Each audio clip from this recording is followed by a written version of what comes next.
Je m'appelle Claudia Gilbert. Grâce à mes réflexes de vétérinaire, je vous guide dans l'univers où cohabitent rigueur et dérapage des éleveurs canins.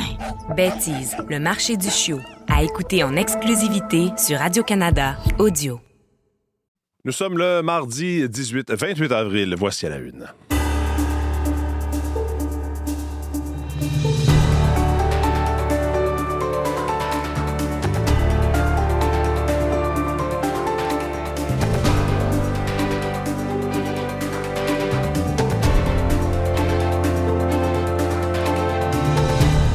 Bonjour, oui, bon mardi 28 avril, effectivement. J'espère que vous allez bien. Mathieu Bellumeur au microphone. Content de vous retrouver ce matin. Merci à Marie-Michel Bordua qui était là hier et vendredi, ce qui m'a permis de remplacer mon collègue Alec Castonguay à la barre de Midi Info. Heureux donc de vous retrouver ce matin. On va revenir sur cette mise à jour économique. Ce sera présenté aujourd'hui par le gouvernement fédéral. Jean-Philippe Robillard va revenir sur ce que l'on sait déjà, ce à quoi on s'attend. On sait qu'on devrait, entre autres, avoir plus de détails sur ce fonds souverain qui a été annoncé hier par Mark Carney et son ministre des Finances, François-Philippe Champagne également. Un fonds donc dans lequel il y aurait des sommes d'investis pour des projets d'infrastructure. Il y a même une possibilité, il y aura même en tout cas une possibilité pour les Canadiens d'investir eux-mêmes dans ce fonds souverain. On devrait avoir un peu plus de détails parce qu'à ce stade-ci, il y a encore plus de questions que de réponses. L'équipe est avec moi autour de la table ce matin à cette heure-ci. Julie-Jasmine Boudreau aux actualités culturelles. Bonjour Julie-Jasmine. Bonjour. Olivier Pellerin au sport. Salut Olivier. Bonjour. Et Véronique Mirand à la météo. Bonjour Allô, Véronique. allô. Alors, on va se parler tout à l'heure de la voix de Taylor Swift parce que quoi, elle veut protéger de façon réglementaire ou par un contrat sa voix. En faire une marque déposée. Une marque déposée, Voilà, une marque déposée. On parle de sa voix, mais son image aussi. Alors, c'est une demande qui a été faite vendredi. Ça reste assez confidentiel, mais il y a une instance qui est chargée, bien sûr, de délivrer des brevets aux États-Unis qui va se pencher là-dessus. Et ça ouvre évidemment tout un débat sur l'utilisation de l'intelligence artificielle, parce que c'est ça, en fait, la base de ça. C'est se protéger contre, bien évidemment, elle veut tout simplement garder son image pour elle, pour en avoir le plein contrôle. Parfait, on va y revenir un peu plus tard. À tantôt, Julie-Jasmine. Une autre belle journée qui nous attend? Quand même une assez belle journée. Les nuages vont être un peu plus présents cet après-midi, mais on garde des températures dans la jeune vingtaine. Alors, il a fait 23 hier à Montréal, quand même. Ça faisait quand même du bien. Ça faisait agréable. Disons qu'on parlait hier matin de la définition du rêve. On avait trouvé hier matin. Donc, beau, oui, mais ce matin, ennuagement, la différence, c'est que ça va être un petit peu plus venteux cependant. Donc, des vents du sud, sud-est, mais 30-50 km à l'heure. Température autour de 22-23 degrés, plus près de 19-18 vers Québec et l'Outaouais. L'Outaouais pourra avoir déjà quelques averses en après-midi.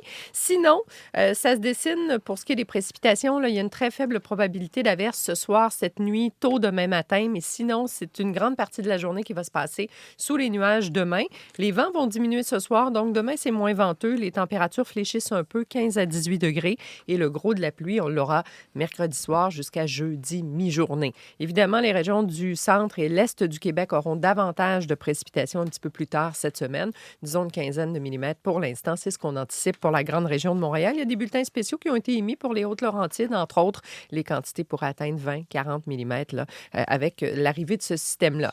Alors voilà pour le sud du Québec. Du côté de l'Abitibi, la pluie commencera déjà cet après-midi. C'est assez venteux, autour d'11 degrés. Encore une très belle journée dans tout l'est du Québec, le Saguenay, le Bas-Saint-Laurent, la Gaspésie, la Côte-Nord. 18 au Saguenay, sinon 10 à 15 degrés pour les autres secteurs. L'ennuagement va se faire ce soir. Les précipitations, ça ira demain soir dans l'est du Québec seulement.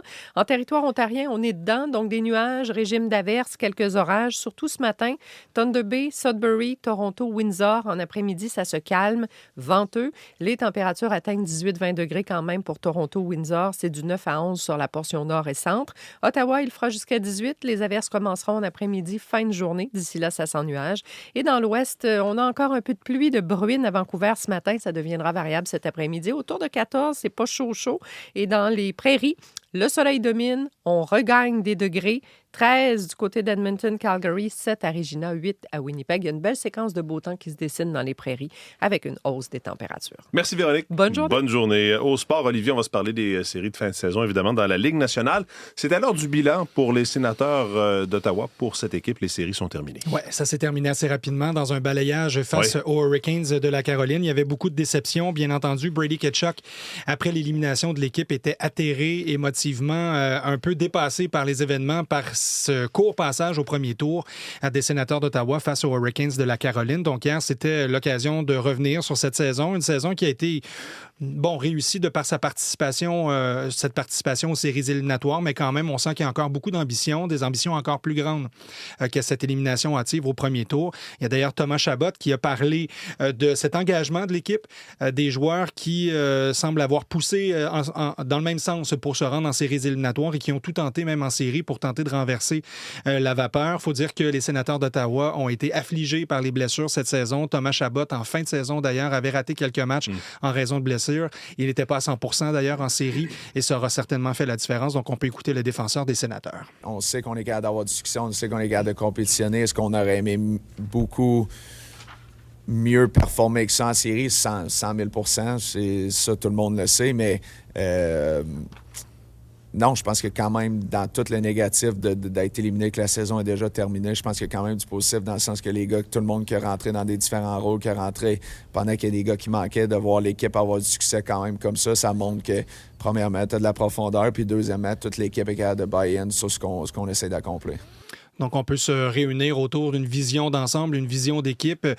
Et donc, seront à surveiller quand même ces Sénateurs d'Ottawa au cours des prochaines années. Ils l'étaient déjà, représentaient peut-être une équipe qui pouvait se classer peut-être plus haut au classement dans l'Est, mais quand même une participation aux séries éliminatoires. Puis beaucoup de travail pour cette entre-saison pour tenter d'être cette équipe menaçante avec des jeunes talents, avec en tête Brady Tkachuk. Donc, voilà pour les Sénateurs. Sinon, hier, il y avait 2 matchs dans la Ligue nationale de hockey. Les Sénateurs auraient probablement souhaité peut-être jouer le même tour que les Penguins de Pittsburgh qu'on croyait morts après 3 défaites consécutives. Et là, ils ont remporté une 2e victoire consécutive. C'est maintenant 3-2 en faveur, des Flyers de Philadelphie, mais quand même, les Penguins qui ont... Bon, c'est pas tellement possible, j'allais dire montrer les dents, mais quand même. Ils se sont envolés non plus, elle n'est pas là. Oui, c'est ça.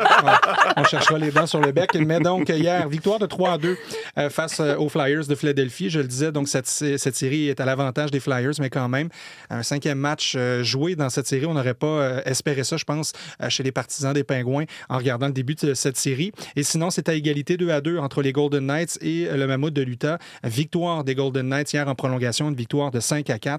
Et donc, sinon, ce soir, on en surveillera 3 matchs, dont un en particulier, celui impliquant les Oilers d'Edmonton face aux Ducks d'Anaheim. Les Oilers tirent l'arrière 3-1 dans cette série. Donc, match hyper important pour les Oilers qui seront à la maison à Edmonton. Petit mot de soccer en terminant. Les Whitecaps de Vancouver pourraient changer d'adresse? Ils avaient annoncé en décembre 2024 cette intention de vendre l'équipe. Les propriétaires avaient annoncé donc ce désir de vendre avec l'intention de demeurer à Vancouver. Et là, on a appris ça dans un texte de The Athletic hier, qu'il y a eu des discussions sérieuses avec plus de 100 groupes, mais aucun permettait de maintenir l'équipe à Vancouver. Ça, c'est un peu inquiétant. Équipe qui est arrivée dans la MLS en 2011 pour la modique somme de 40 millions de dollars US. Maintenant, on dit que le prix est fixé autour de 500 millions de dollars US et plusieurs propriétaires ou groupes seraient intéressés à mettre la main sur cette équipe, dont un à Las Vegas. On sait que Las Vegas est devenu de plus en plus incontournable dans le monde du sport avec d'énormes sous derrière ça. Très bon investissement pour les propriétaires, mais grosse inquiétude pour les gens à Vancouver qui aimeraient bien garder leur équipe, qui performe très bien, 2e au classement dans l'Ouest et ils étaient en finale de la MLS l'an dernier. Imaginez, c'est pas un club comme à Montréal où on connaît des difficultés. Là, c'est une équipe qui est compétitive et qui, malheureusement, pourrait changer d'adresse. On suivra ce dossier assurément. Merci, Olivier. Un plaisir. Bonne journée.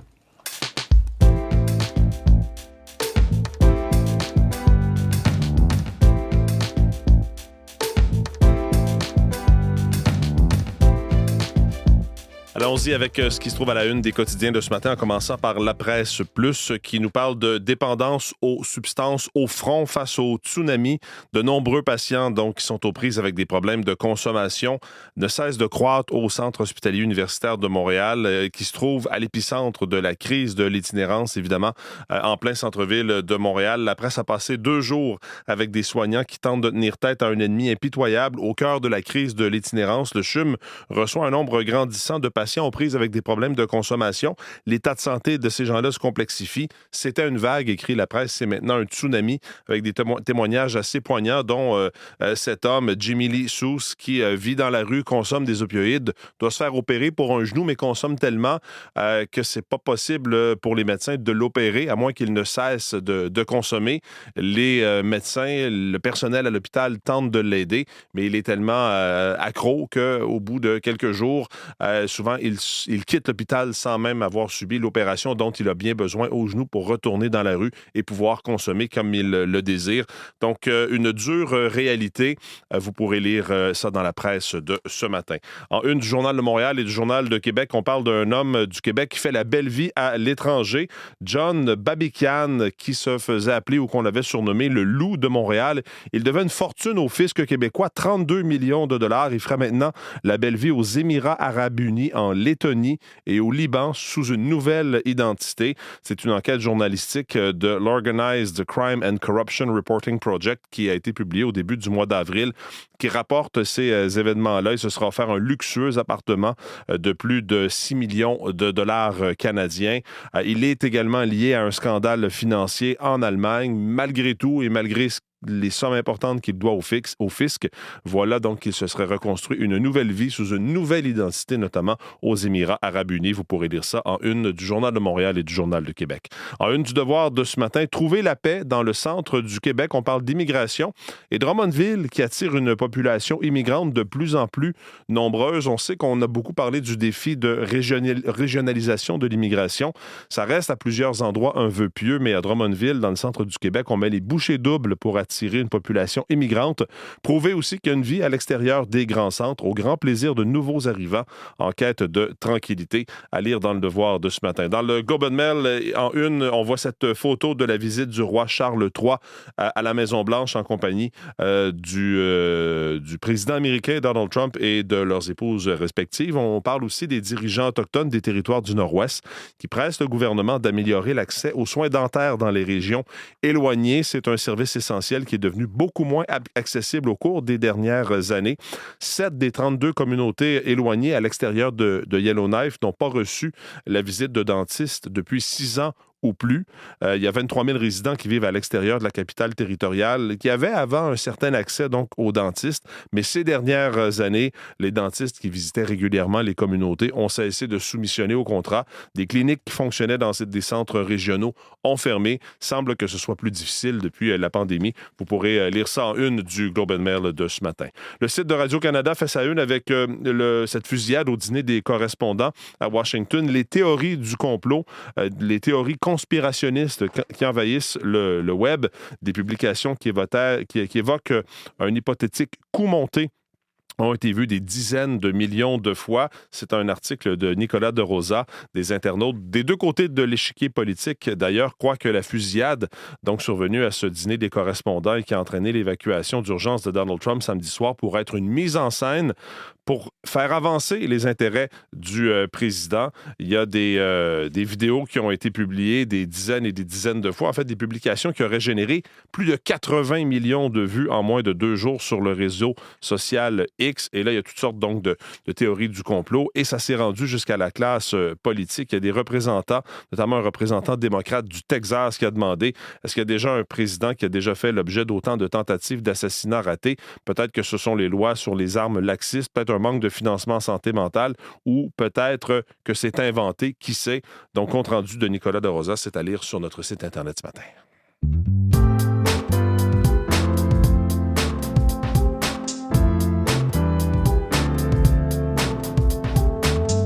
Jean-Philippe Robillard est de retour en studio avec nous. Bonjour Jean-Philippe. Bonjour Mathieu. Alors, on va se parler de cette mise à jour économique du gouvernement Carney. Ça va se faire aujourd'hui et on s'attend entre autres à un déficit moins important que ce qui était prévu au départ. Ouais, effectivement. Donc, mes collègues à Ottawa, Mathieu, ont appris que les prévisions de déficit seront inférieures à ce qui avait été annoncé dans le budget, le dernier budget, celui du 4 novembre dernier. Et selon une source haut placée au gouvernement fédéral à Ottawa, le gouvernement donc va annoncer une légère baisse du déficit pour l'année financière en cours. Dans le dernier budget, on prévoyait un déficit de 78,3 milliards de dollars pour l'année 2025-2026 et de 65,4 milliards pour l'exercice qui est actuellement en cours. Et là, ce qu'on comprend, donc, c'est que ça sera moindre, ça sera donc moins que ce qui avait été annoncé. On écoute le ministre fédéral des Finances, François-Philippe Champagne.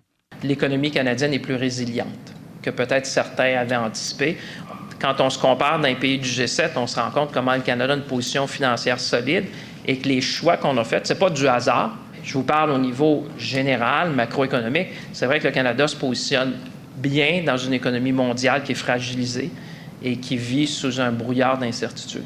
On devrait aussi, Jean-Philippe, en apprendre davantage sur ce fonds souverain qui sera créé par le gouvernement. Oui, que le premier ministre, Mark Carney, a annoncé d'ailleurs hier, Mathieu, que le premier ministre appelle le Fonds pour un Canada fort. Le gouvernement fédéral va y injecter 25 milliards de dollars sur trois ans. Le secteur privé va pouvoir y investir, que ce soit au Canada ou encore à l'étranger, tout comme les petits épargnants, vous et moi, on va pouvoir injecter de l'argent dans ce fonds-là, y investir. C'est un fonds qui va servir à financer les grands projets nationaux. Il y a également une société de la couronne qui va être créée pour gérer cet argent-là. On écoute à nouveau le premier ministre Mark Carney qui voit une bonne façon de financer, Mathieu, des projets, que ce soit dans le secteur des transports ou encore dans le secteur de l'énergie. On pense par exemple à des constructions d'autoroutes, de mines ou encore de pipelines. Un nouveau fonds souverain qui investira dans de grands projets ambitieux canadiens. Ce sont nos ressources naturelles, notre main-d'œuvre et notre richesse. Voilà la meilleure façon d'être maître chez nous.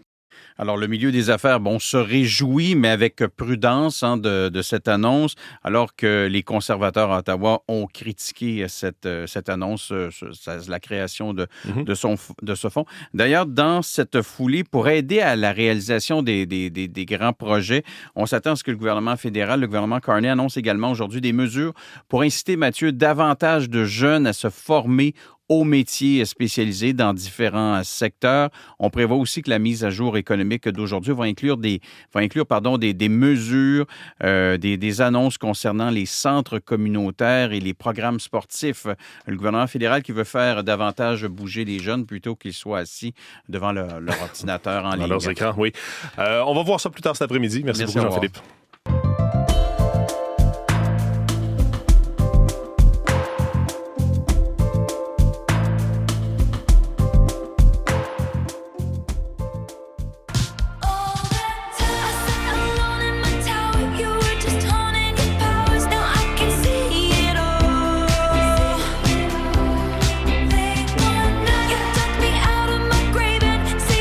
Swift que l'on entend, Julie Jasmine, parce qu'effectivement, elle est en démarche pour avoir une image de marque déposée pour sa voix. Exact, sa voix et aussi son image. En fait, c'est pour se protéger contre toute utilisation indue propulsée par l'intelligence artificielle. Alors, ça a été déposé vendredi. Il y a 3 demandes auprès de l'instance administrative chargée des brevets et des marques déposées aux États-Unis. Et on parle vraiment d'une photo très précise, mais aussi de 2 prises de voix, dont l'une qui dit « Hey, it's Taylor ». Alors ça, c'est mon imitation de Taylor Swift. Là, vous savez que je pourrais m'exposer à des poursuites. Voilà, la poursuite. Je dis ça parce qu'en fait, c'est tout un processus, bien sûr. Et je ne sais pas si vous vous souvenez, en septembre 2024, on était en pleine campagne présidentielle. Donald Trump avait utilisé une image d'elle avec un costume de l'oncle Sam. C'était bien sûr de l'intelligence artificielle, appelant bien sûr à voter pour lui aux élections.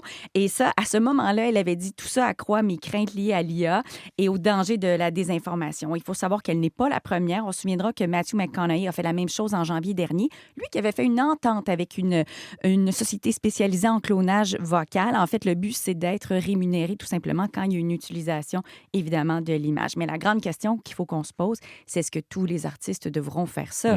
Déposer leur voix, leur image, en fait, comme une marque de commerce, finalement, parce qu'en fait, ce qu'ils veulent, c'est se protéger, ça devient une propriété intellectuelle. Alors. Taylor Swift, en tout cas, qui a entamé les démarches. Donald Trump qui demande à ABC, je dirais encore une fois, de congédier Jimmy Kimmel après une blague. Oui, parce que c'est une blague à propos de sa femme, donc la première dame. Pour revenir jeudi passé, monologue d'ouverture de son émission, il parodie à sa façon le dîner des correspondants avec des images de Mélania un peu impassibles. Et là, en fait, dans la blague, il dit « Vous avez l'éclat d'une veuve en devenir. Et ça, c'était 2 jours avant la tentative d'assassinat donc contre le président. Et le Melania Trump, Pierre, sur X a dit que c'est en fait que Jimmy Kimmel entretient finalement un discours de haine et de violence. Elle le qualifie de lâche. Elle presse aussi ABC à prendre position. Et durant la journée, Donald Trump en a rajouté, il a dit qu'il devait être immédiatement licencié. Et même la porte-parole de la Maison-Blanche a dit que ce sont des propos dérangés, bien sûr, avec cette expérience traumatisante vécue par Melania Melania Trump, et ça, on le comprend. Hier soir, lors de son ouverture, Jimmy Kimmel, à son émission, a dit évidemment que c'était une plaisanterie qui faisait, évidemment, c'était sur les expressions qu'on voit de Melania Trump lorsqu'elle est à côté de son mari, bien sûr, expression de joie qui n'existe pas. Alors, c'était vraiment ça l'essence de sa blague et que jamais, en aucun cas, c'est un appel à la violence ou au meurtre. Mais on se souviendra qu'il y a 7 mois quand même, ABC avait suspendu Jimmy Kimmel concernant une blague là, à propos de celui qui avait assassiné le militant conservateur Charlie Kirk. Alors voilà, et je vous rappelle que ça va sûrement relancer le débat, bien sûr, sur la liberté d'expression et que le contrat de Jimmy Kimmel a été renouvelé pour 1 an. Là, ça a été fait en décembre dernier. Chez nous, au pays, 4 nouveaux artistes et groupes seront intronisés au Panthéon des auteurs et compositeurs canadiens. Exactement, c'est en septembre prochain. Ça va se passer à Toronto. Rock Voisine, Feist, Tragically Hip, et bien sûr, formation menée par Gord Downie qui nous a quittés en 2017. Et ce que vous entendez, c'est Loverboy. Alors, c'est un groupe de l'Ouest canadien. Il y aura, des numéros hommages et aussi, pourquoi on les a choisis, eux, précisément. C'est parce que leur chanson, bien sûr, Traverser le temps. Notamment celle-là que l'on connaît bien, Turn Me Loose. Le groupe, peut-être moins, mais la chanson, clairement. Et Ginette Renault, c'est aujourd'hui, c'est 80 ans. Officiellement, 80 bougies qu'il faut souffler. Alors, on l'a célébré en direct de l'univers. Aussi, il y a eu des cahiers spéciaux dans les grands journaux. Alors, elle qui souhaite chanter jusqu'à son dernier souffle. Et d'ailleurs, c'est pas près d'arriver parce qu'elle prévoit un album quadruple à l'automne prochain. On va se laisser avec Remixer ma vie. Oui. Salut Julie Jasmine, bonne journée.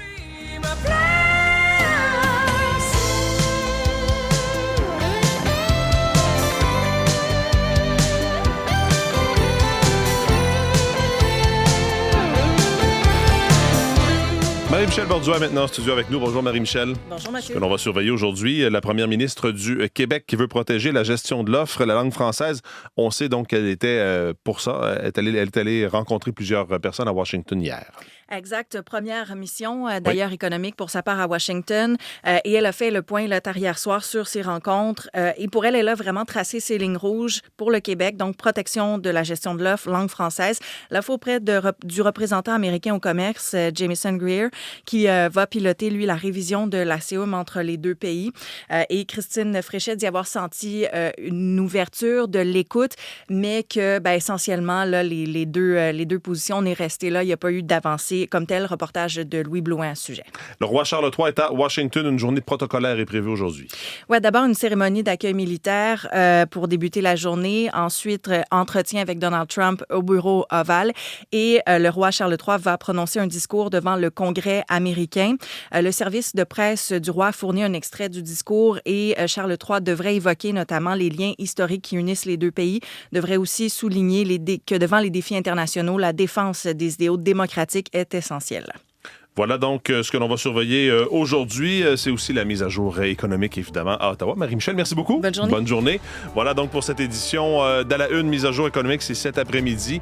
Entre autres, on va revenir là-dessus. Je vous souhaite une belle journée. Vos équipes du matin prennent le relais dans les prochaines secondes. Au revoir.